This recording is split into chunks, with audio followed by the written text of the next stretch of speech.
Buenas noches, queridos participantes. Al fin podemos realizar esta reunión que tuvo que ser reprogramada por problemas del servicio eléctrico. La noche de hoy, entonces, vamos a empezar con esta penúltima reunión de este semestre, ya para que nos quede solamente la última, que sería el día de mañana jueves.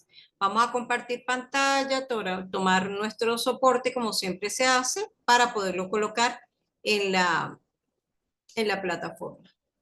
Un momento, por favor.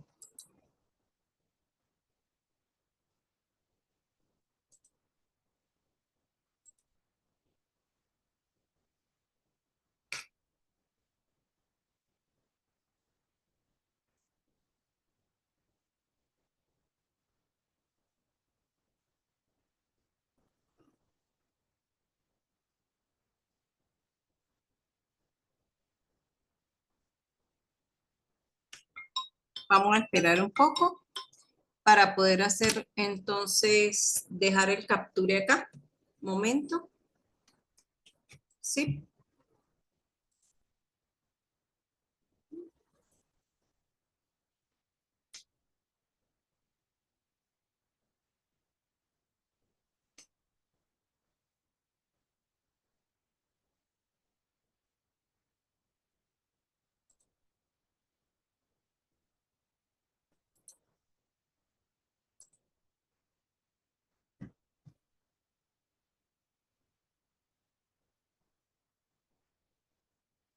Un momentico, un segundito.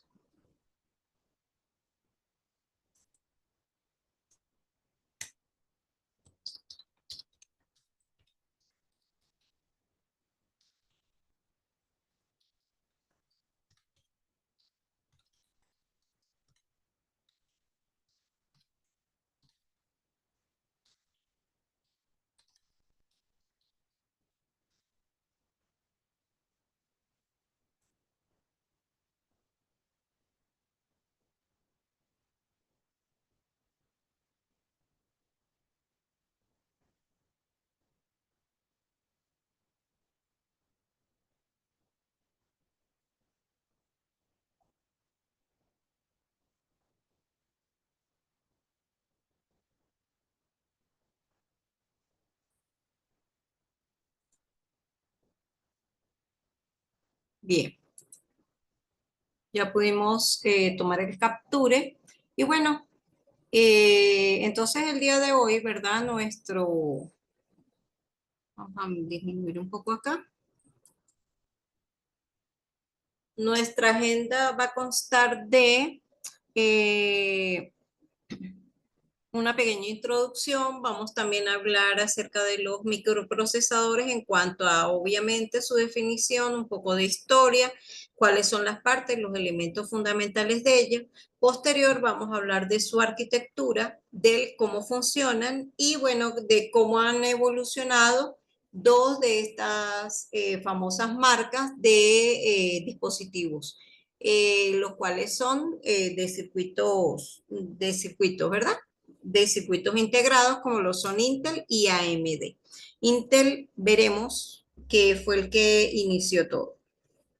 Y bueno, también dejaremos algo con una breboca acerca de lo actual, lo más reciente de microprocesadores y por último, pues no, la invitación a la próxima reunión.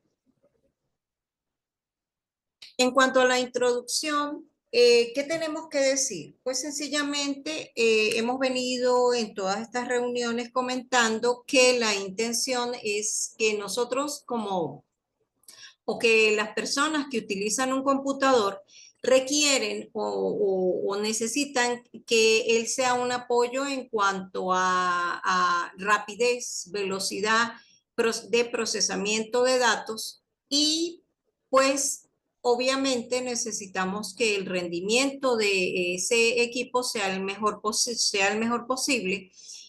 Y dentro de lo que influye para ese rendimiento hay varios factores, pero entre ellos el microprocesador juega un papel preponderante.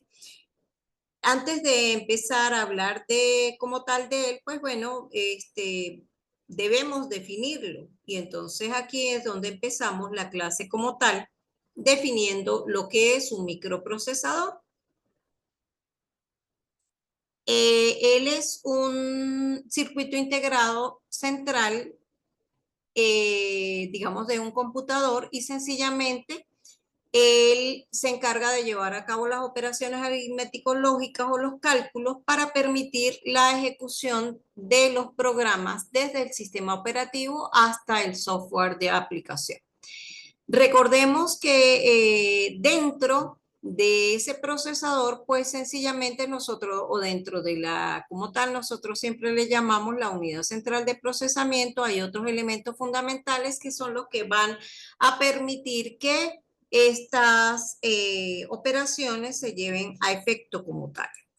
Y bueno, dentro de la historia podemos ver que desde el año 1971 hasta aproximadamente el año 2012, hemos visto diferentes evoluciones de procesadores cuyos nombres se refieren pues sencillamente a lo nuevo que una empresa, una compañía saca. Sin embargo, yo he tenido la oportunidad de dejarles algunos logos importantes con relación a las compañías que elaboran.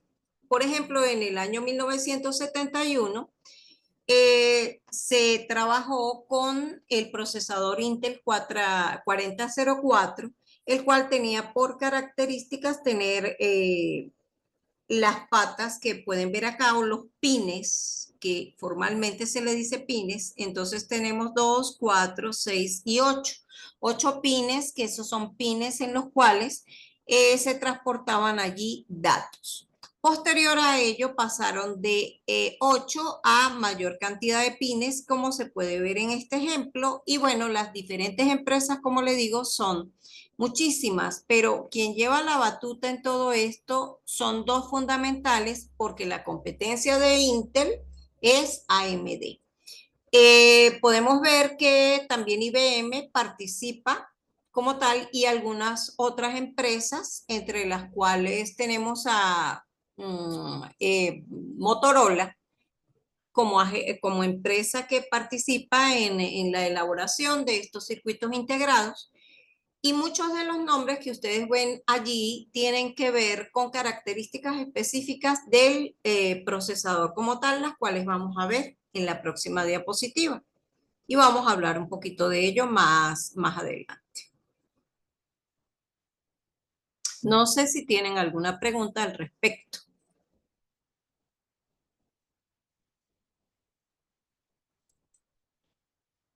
Por acá podemos ver claramente que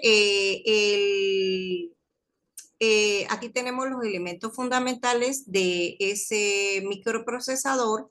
Lo tenemos en varias dimensiones, tridimensional, con todas y cada una de sus partes, y por acá lo tenemos en solamente un solo plano, ¿sí? El plano frontal.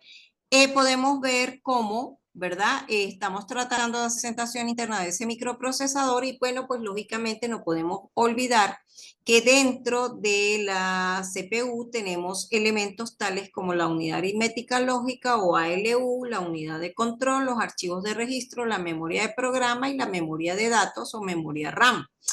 Por acá lo podemos ver claramente. Esto que tenemos acá y que también presentamos aquí, lo podemos ver aquí. Tenemos los registros por un lado, la unidad de control, pero también tenemos otras unidades fundamentales que son las de paginación, de segmentación, que me van a permitir hacer una división como tal de memoria. Tenemos, por supuesto, una unidad de prelocalización que como tal establece una cola de instrucciones en secuencia para que la unidad decodificadora las traduzca.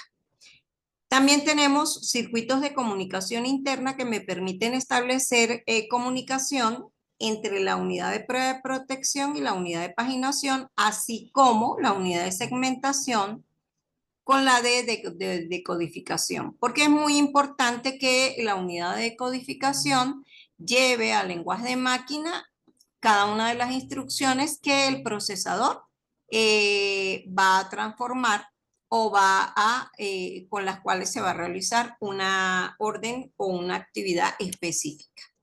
En el caso de la unidad de prueba de protección, me gustaría que ustedes supieran que ella como tal se encarga de comprobar que los datos estén libres de errores. Por su parte, el circuito de comunicación interna controla los enlaces entre el microprocesador y otros componentes. En un ordenador gestiona el tráfico de información o la transferencia de datos, ¿ok? La transferencia de información. Y sabemos muy bien que la unidad de control sencillamente es la que orquesta todo, dando instrucciones a otros elementos de la unidad ejecutiva para que recojan datos, efectúen cálculos y almacenen resultados. Y lógicamente allí se pone en funcionamiento la unidad aritmético-lógica, que es la que va a realizar dichos cálculos. Y bueno, importante que sepan que tanto la unidad de paginación como la de segmentación son aquellas que ayudan al circuito de comunicación interna a localizar la información. Mientras que no tenemos por qué olvidar, porque esto lo hemos visto en otras clases, que los registros son aquellos que sirven, son llamados registros temporales, porque en ellos es donde se almacena por un tiempo determinado, se almacenan los resultados obtenidos una vez que la unidad aritmético-lógica ha realizado o ha procesado una instrucción específica, ejemplo, mover, ejemplo, cargar, ejemplo, sumar, entre otras. Pero también no podemos tan solo hablar de la parte, digamos, de circuitería, porque como se le dijo, este es un circuito integrado porque vean ustedes todas las partes que están integradas. También nosotros tenemos que hablar un poquitico de los elementos que lo constituyen, como por ejemplo los núcleos. Como tal, ¿ustedes qué creen que es un núcleo? ¿Qué creen que es un núcleo de un procesador y para qué se encarga ese núcleo o qué labor o sí, qué labor tiene? Porque como tal, ya les estoy aclarando que el núcleo es un elemento del procesador. Sin embargo, es bueno que sepan que el núcleo gestiona más subprocesos, gestiona subprocesos. O sea que él gestiona la secuencia de instrucciones y por ende y por tanto el flujo de datos. A su vez, ejecuta estas instrucciones y realiza cálculos. Por lo tanto, a medida que aumenta la cantidad de núcleos, pues va a aumentar el rendimiento del procesador. Sin embargo, no hay que olvidar que también eso depende de la velocidad del mismo, ¿ok? Y bueno, no solamente él tiene núcleos, sino también el turbo bus y también los hilos de procesamiento que son llamados en inglés trans. Y esas tecnologías multitrans son llamadas multihilos, tecnologías multihilos. Muy importante que sepan ustedes que sencillamente como tal el trend o el hilo, ¿verdad? Es utilizado ¿para qué? Es utilizado por el procesador eh, como, como un elemento que contiene un ID, o sea, un identificador, tiene su propio contador de programa, a la vez un conjunto de registros y una pila, con la intención de que a nivel del sistema operativo, se represente a través de una estructura llamada TCB. En este caso sería bloque de control de hilos, T de thread, C de control y B de block, que sería bloque. No sé si tienen alguna pregunta al respecto. No, no hay dudas. Entonces continúo hablando acerca de la arquitectura RISC y CISC, que es la que constituye la arquitectura de un procesador.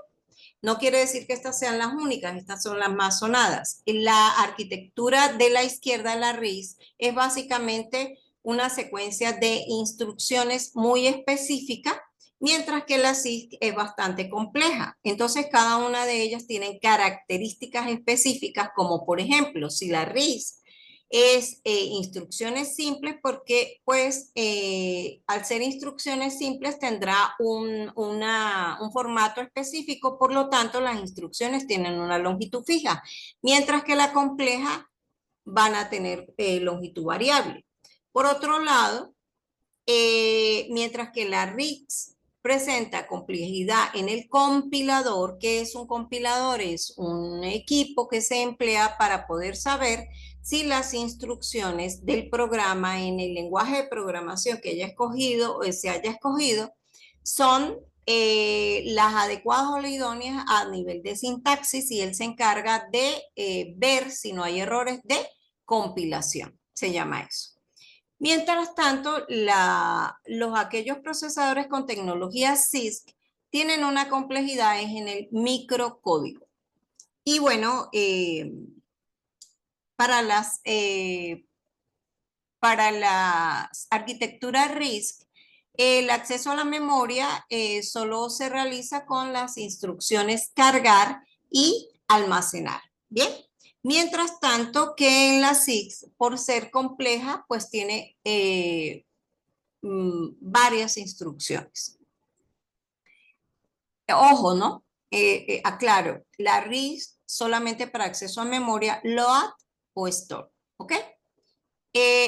Muy importante también conocer que la RISC tiene muy pocos modos de direccionamiento, mientras que la CISC o la compleja tiene muchísimos modos. Acá podemos ver claramente cómo tenemos instrucciones de máquina en la RISC y tenemos de inmediato cómo se ejecutan las instrucciones. Mientras tanto que en las complejas tengo instrucciones de máquina, tengo una conversión al microcódigo porque necesito como escoger cuáles son las que va a procesar a través de, se busca en una tabla y se identifica, perdón, se identifica cada una de ellas, y posterior a ello, entonces, ese microcódigo, una vez se haya identificado, se convierte en microinstrucción o instrucción pequeña, y en ese momento, pues sencillamente sí se ejecutan las microinstrucciones. Como ustedes verán,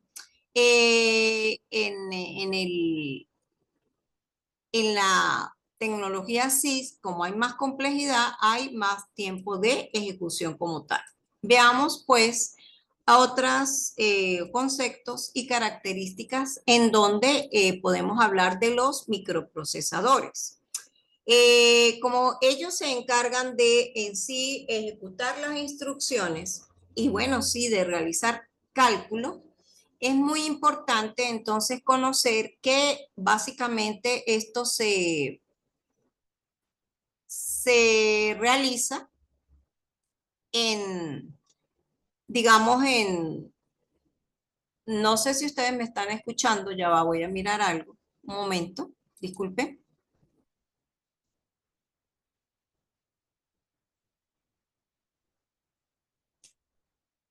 ¿Me están escuchando bien? ¿Aló? Sí, creo que sí, no hay problema. Creo que se escucha bien. Entonces vamos a volver a compartir pantalla, ¿verdad? No sé por qué me arroja ese mensaje, pero bueno, vamos a seguir. Creo que me escuchan bien, entonces sigamos con la clase. Bien.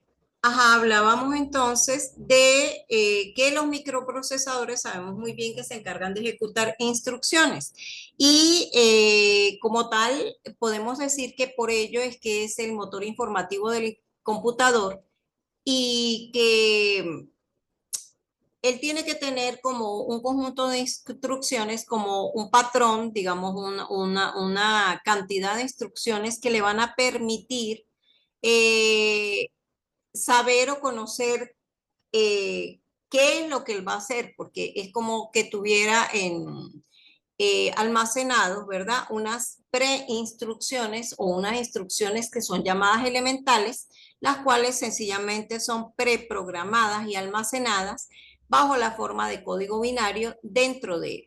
Estas instrucciones van a organizarse en la memoria principal y se dan de acuerdo a varias fases, pero lo más importante es conocer esas fases, que en este caso sería prefetch, que es prelectura de la instrucción desde la memoria principal del sistema. Luego, yo necesito enviar eso que estoy leyendo, ¿verdad? Esa instrucción que estoy preleyendo la tengo que enviar al decodificador. ¿Por qué? Porque el decodificador lo que hace es, como la palabra lo dice, decodificar o identificar, llevar del lenguaje de un lenguaje de cierto nivel al lenguaje binario con la intención de realizar la comparación y poder saber cuáles son los elementos que se necesitan, ejemplo, si son operandos, para poder ejecutar la instrucción. Una vez que se haya identificado todo, entonces sencillamente se procede a hacer la ejecución, es decir, que los componentes del sistema, ejemplo, si pudiera ser que hay cálculos, la unidad aritmético-lógica interviene, se realizan esos cálculos, temporalmente se almacenan esos resultados y posterior a ello, es necesario, como estoy diciendo, que se graben esos resultados, pero de vuelta a la memoria principal o en los registros. Porque como habíamos dicho anteriormente, esos registros son temporales y almacenan los resultados. ¿Qué resultados? Los que se obtienen de al realizar operaciones donde participa la unidad aritmético-lógica, ¿no? Estas fases se llevan a cabo en varios ciclos del CPU o del procesador. Esos ciclos dependen del reloj, por supuesto. Y como lo dice, su duración depende de la frecuencia a la que trabaje el microprocesador. Cada microprocesador tiene su frecuencia o sus características propias, no solo frecuencia, sino velocidad. Aquí me permito mostrarles cómo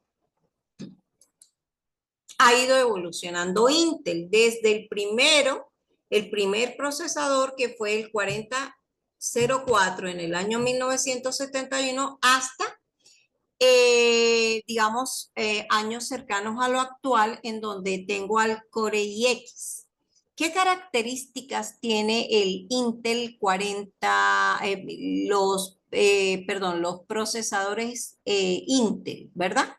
Que tienen, ya vamos prácticamente por la novena generación de procesadores, aun cuando es esa novena generación todavía se continúa trabajando con transistores, porque recordemos que si son circuitos integrados, tenemos elementos fundamentales que son eléctricos, ¿verdad? Electrónicos, y en este caso se trabaja con transistores de 14 nanómetros y un socket LGA de 1151 o 1151, aunque no es compatible con las anteriores generaciones.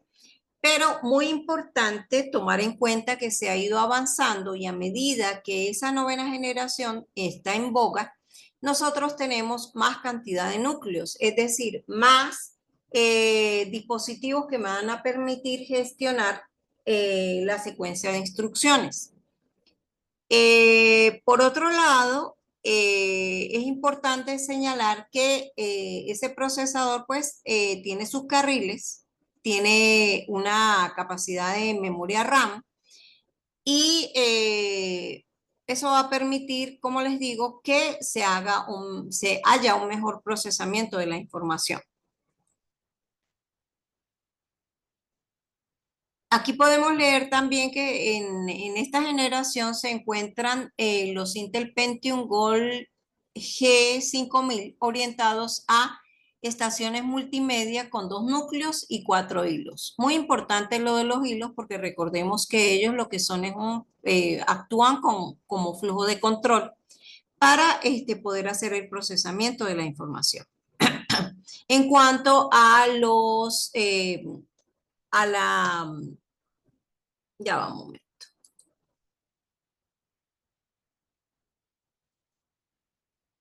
La evolución de los procesadores hechos por que son de tipo AMD, es decir, que la empresa que los certifica es la AMD quien la construye, pues hemos tenido avance desde la AMD 9080 y el AMD 386 hasta el AMD Ryzen. Y como pueden leer acá, se trabaja con una arquitectura Zen que es mucho más rápida que la otra y los nuevos AMD tipo Ryzen, en ese sentido, en cuanto a la parte tecnológica, han superado al Intel, ya que los transistores del Ryzen, ¿verdad? Los AMD Ryzen son de menor tamaño. Eso significa que a menor tamaño, ¿verdad? Hay un avance en cuanto la rapidez del equipo con materiales que son de menor longitud, digámoslo así, que son los transistores. Eh, Muy importante que sepamos que todos implementan la tecnología multihilo, es decir, que tengo bloques de control múltiples a nivel de hilos. Y pues importante saber también que recientemente se ha liberado la actualización de BIOS a GESA 1003 ABA para subsanar los problemas que tienen estos procesadores para alcanzar su máxima frecuencia de stock. De stock quiere decir la máxima frecuencia a nivel de pila. ¿Ok? Muy bien. Importante pues que a través de ejemplos veamos cuáles son las aplicaciones de estos microprocesadores en la actualidad. Ellos como tal se emplean muchísimo, muchísimo a nivel de robótica y bueno, forman parte también de nuestra vida cotidiana porque los tenemos tanto en los celulares como en los equipos electrónicos. Si pueden ver, aquí nombro algunos de los más usados en estaciones de trabajo, como son los Spark, los Parix, que son tecnología RIS, y los PowerPC con arquitectura RIS también, que posibilitan la segmentación en la ejecución de instrucciones para que así la CPU trabaje más rápido. Recordemos que habíamos visto anterior en las partes que teníamos una unidad de segmentación que es la que me permite cortar todo el programa como tal, las instrucciones. Y bueno, la intención es que a través de esta unidad de segmentación se trabaje como en paralelo, ¿no? Y se ejecuten las instrucciones en forma paralela. Y bueno, a eso le da mayor velocidad al procesador. Utilizando, por supuesto, menos ciclos de reloj. En el dibujo que tengo aquí a mano izquierda, lo que quiero es que ustedes vean que el núcleo como tal sencillamente es como si yo tuviera un cajero. Mientras que acá yo tengo 4 núcleos, tengo una persona que está en cola, tengo 4 cajeros que lo pueden atender. Esta persona que está en la cola no sería más que la instrucción que se va a ejecutar, ¿verdad? Y en este caso, pues no, yo tengo un solo cajero, es decir, un solo núcleo, por lo tanto, esta instrucción tiene que esperar para ser procesada. En cambio, cuando hay más núcleos, entre ellos pueden en paralelo procesar varias instrucciones. Y bueno, hacer como una especie de resumen diciendo que pues el procesador es un componente que a nivel de robótica es el cerebro de la unidad robótica que se encarga de realizar las operaciones lógicas y que analiza las entradas que se proveen, las entradas que son que le proveen los mismos sensores, porque estamos hablando de robots y esos sensores, ¿verdad? Generan entradas como tal al procesador y de acuerdo a la programación que se le haya introducido a él, pues sencillamente producirá las acciones que tenga que hacer el robot a través de los llamados actuadores. Bueno, Espero que esta información les haya servido de mucho. Son cuestiones que hemos venido o que se van dando en la actualidad y que me parece muy importante que ustedes conozcan desde el punto de vista teórico, por supuesto, sin olvidar entonces todo lo que hemos conversado en el día de hoy, en la noche de hoy. Muchísimas gracias por su atención. No me queda más que darles la cordial invitación o invitarlos cordialmente a la próxima y última reunión de este semestre y de este corte. Y también de recordarles que las clases que yo he dado en este semestre son muy importantes para la evaluación última final, que sería la actividad 2. Por otro lado, me gustaría informarles que estos pequeños problemas que se han tenido a nivel nacional de servicios de electricidad e internet, pues han generado que muchas veces ustedes observen que yo estoy reprogramando las clases. Es por ese motivo. Me da muchísima pena con ustedes, pero pues yo solamente lo que hago es amoldarme a la situación en el momento determinado y aquí estoy tratando de brindarles el mejor de los servicios. También les recuerdo que hubo una segunda reunión que no he subido aún. Esa segunda reunión pues no pudo postergarse porque ya colindaba con las otras reuniones para que ustedes pudieran asistir. Entonces, como ese día hubo problemas de conexión, sencillamente la tendrán disponible en la plataforma.